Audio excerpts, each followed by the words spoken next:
écoutez ce miracle extraordinaire que je suis obligé de vous partager, que j'ai vécu personnellement. Bon, Hachem, on a organisé plusieurs tournées du Rav Rouge en France. On est quelques jours, peut-être 2 mois, 1 mois avant la première tournée que j'organise du Rav. J'ai quelqu'un qui m'appelle, que je ne connais pas, et qui me dit, il y a quelqu'un de sa famille qui est très malade, et il veut faire quelque chose pour l'aider, qu'est-ce qu'on pourrait faire?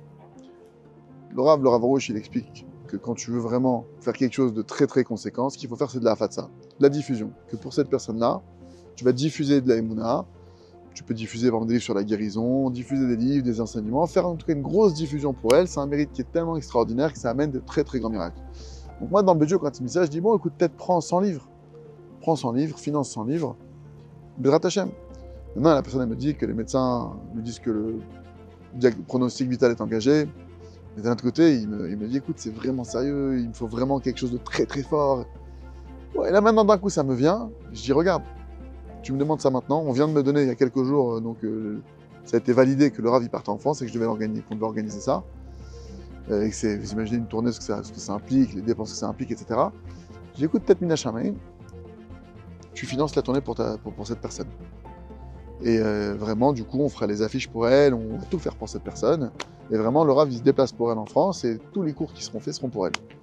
Non, la personne, je ne la connais pas.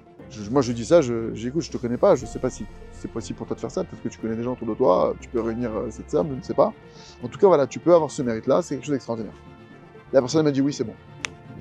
Elle m'a dit c'est bon, je le fais. Je le fais. Et donc, on fait des affiches pour la personne. Grâce à Dieu, on peut organiser toute la tournée.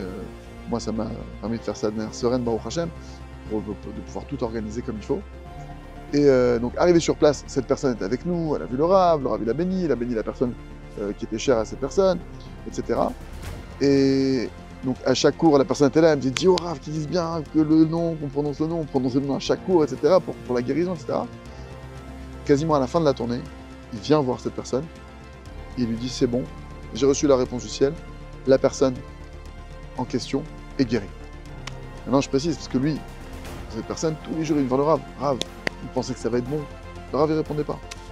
Le Rav, il est Bezrat Hashem, il priait. Tous les jours, il dit, Rav, dites-moi, est-ce que cette personne va s'en sortir? Tous les jours. Et justement, à la fin de la tournée, le Rav lui dit, c'est bon, j'ai reçu la réponse du ciel, elle est guérie. Baruch Hashem, cette personne, jusqu'à aujourd'hui, on est plusieurs années plus tard, elle est toujours en vie. Une messe extraordinaire.